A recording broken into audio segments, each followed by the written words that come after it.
Basically, my brother-in-law, my husband's brother, passed away from cancer 2 weeks ago. His widow, or wife, aka sister-in-law, has never really been on good terms with my in-laws, her in-laws. They had issues in the past, and now my mother-in-law is planning to go to court for grandparents' rights to get visitation of the kids. My in-laws had been asking my sister-in-law to give them my brother-in-law's wedding ring so they could keep it.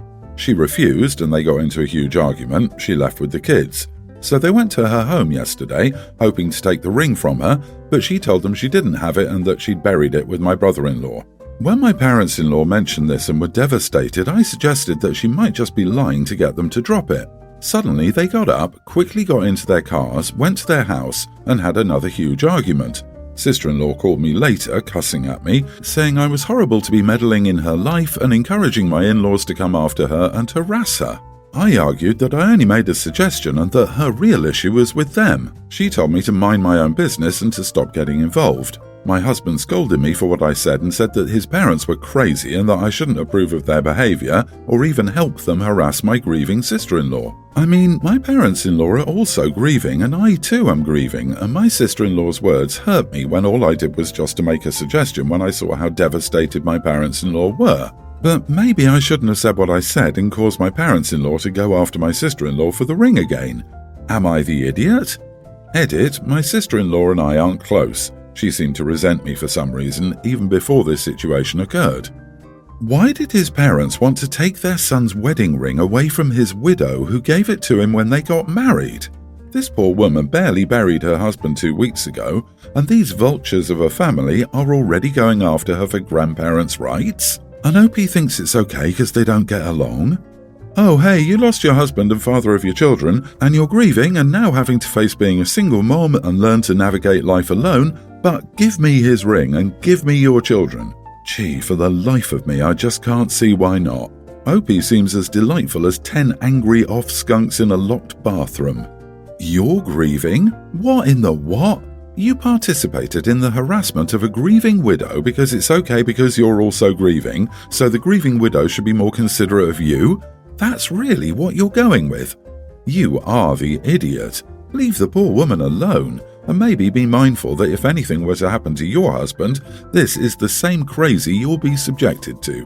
I hope the sister-in-law packs up late one night and runs as far away as she can from them. Heck, I wish we knew who the sister-in-law is. Let's start a GoFundMe for her so she can start a new life away from these idiots, or get a one heck of an attorney to fight these idiots. Opie's husband sounds like the only person in the family with decency and basic social skills.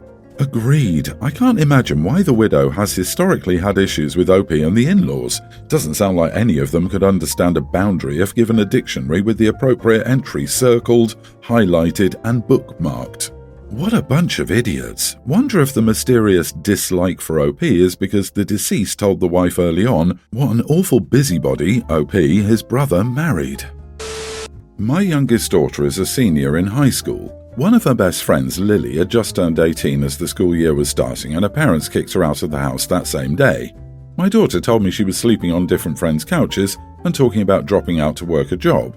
So my family took her in so she could finish school. I just can't imagine a parent kicking their kid out like that. So after we did that, my daughter and Lily decided to have a community barbecue bake sale to fundraise some money to cover food and housing expenses. It wasn't anything I ever asked for, but the girls wanted to do something to contribute to groceries and bills. The girls made flyers and little promos for social media, and they were pretty straightforward about what was going on. They said, "Community barbecue fundraiser for Lily," and a note from Lily saying, "As you may know, my parents kicked me out of the house and cut off any financial support on my 18th birthday, leaving me homeless with no money or car. The Smiths gave me a home, expecting nothing in return except that I stay in school and graduate, so I wanted to do something to give back and pay my own way." Anyway, I shared that on social media and so did the girls and many of their friends at school. The barbecue was a huge success. Almost all of our neighbours, many kids from my daughter's school and many family and friends came by.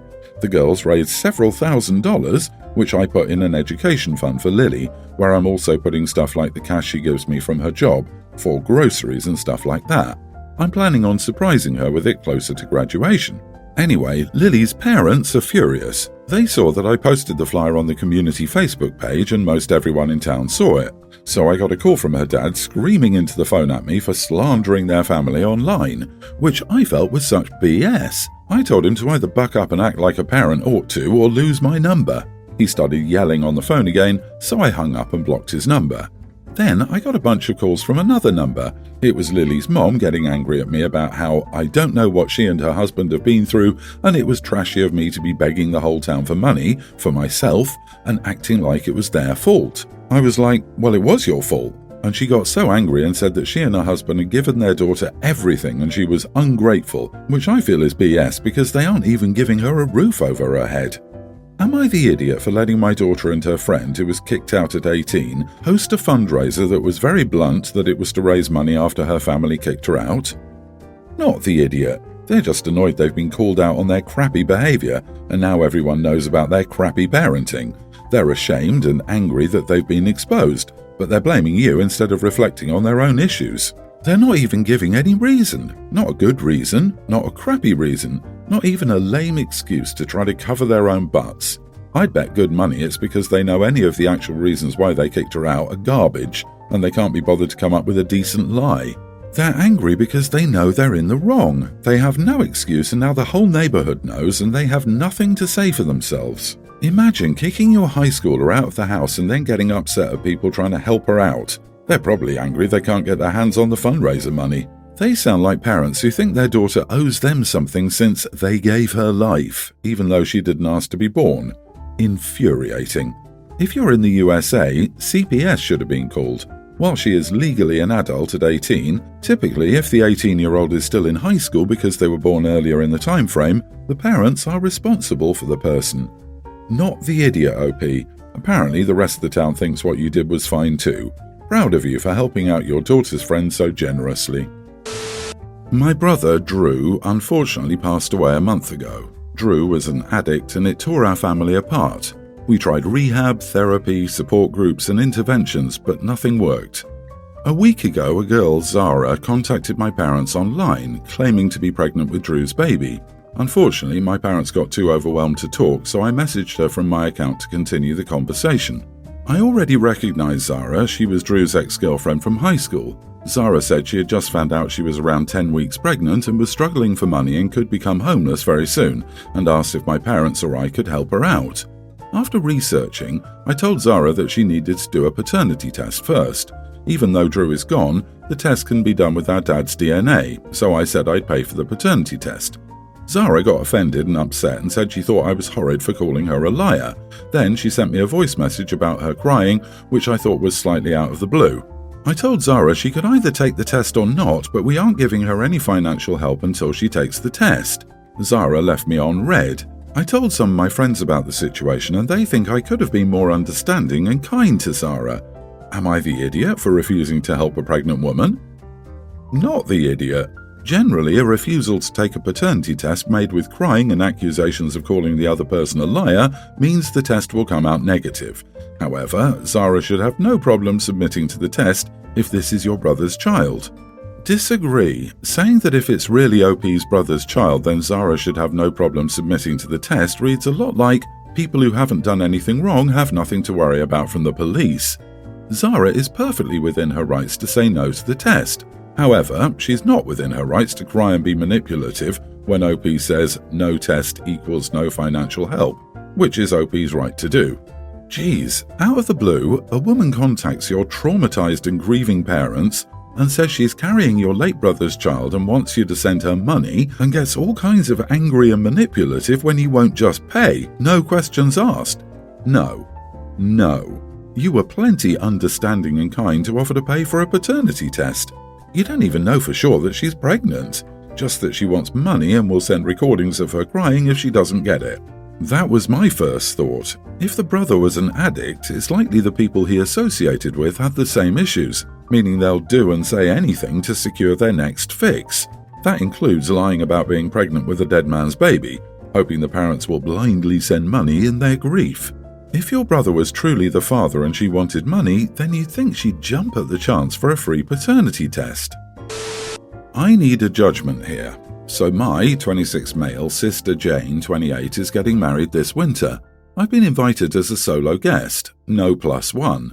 So I called my sister and asked if it was correct, because every other person I talked to had a +1, including other single people, and she said it was because of her friend Zoe, 27 female. So backstory time, I guess. My sister and I aren't the closest, but recently we've been getting along better. About a year ago, I was back home for my sister's engagement party. I noticed her friend Zoe and immediately was into her. I struck up a conversation and she seemed interested. So I asked my sister what the situation was, and she told me to stay away as I wasn't her type. I asked what she meant and she told me to go ahead and see for myself. I got Zoe's number and we texted for a few weeks. I went out on 2 dates and that was pretty much it.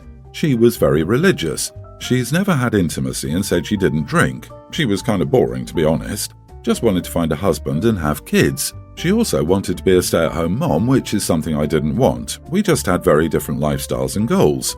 I kind of let it fizzle after the second one. The last message, however, I sent was stupid and I admit it. I drank too much one night and I hit her up at like 2 a.m. asking if she wanted to come over.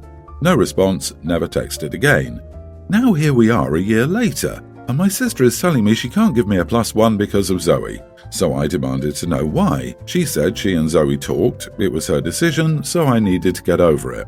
I asked if Zoe was getting a +1 and she said yes.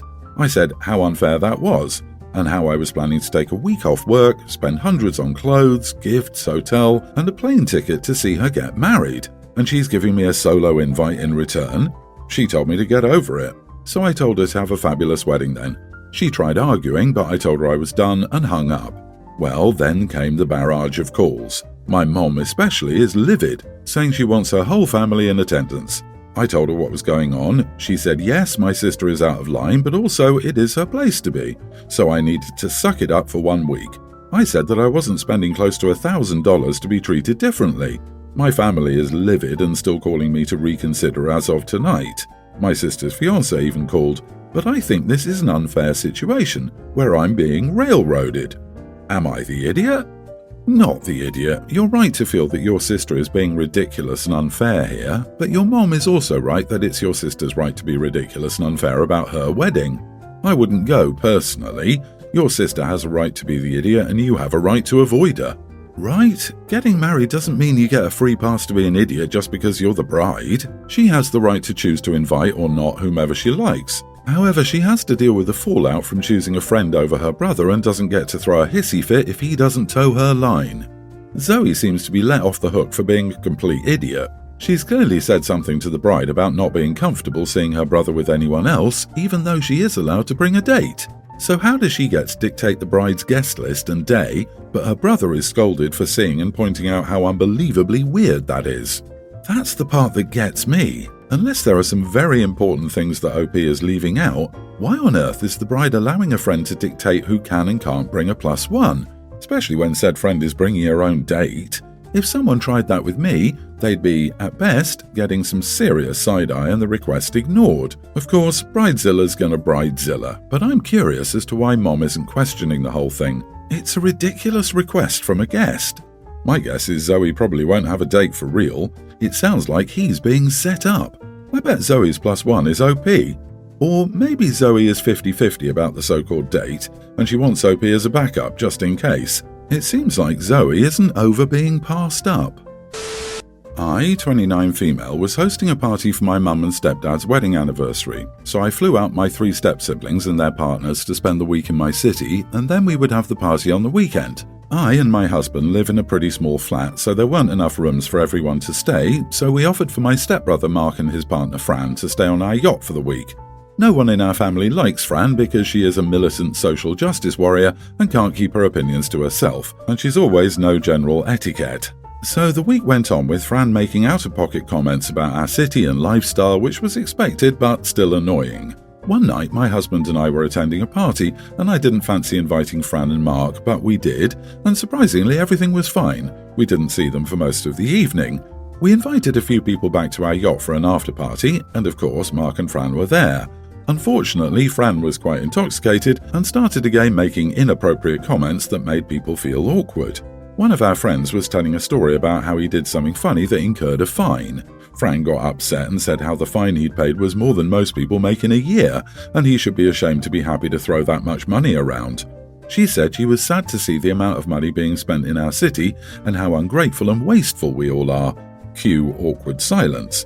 I jokingly said that next time Fran should take herself camping because I didn't spend the money to fly her out here, treat her to dinners and parties and yachts, for her to be sad, and everyone laughed and moved on. Eventually everyone left and we went to bed.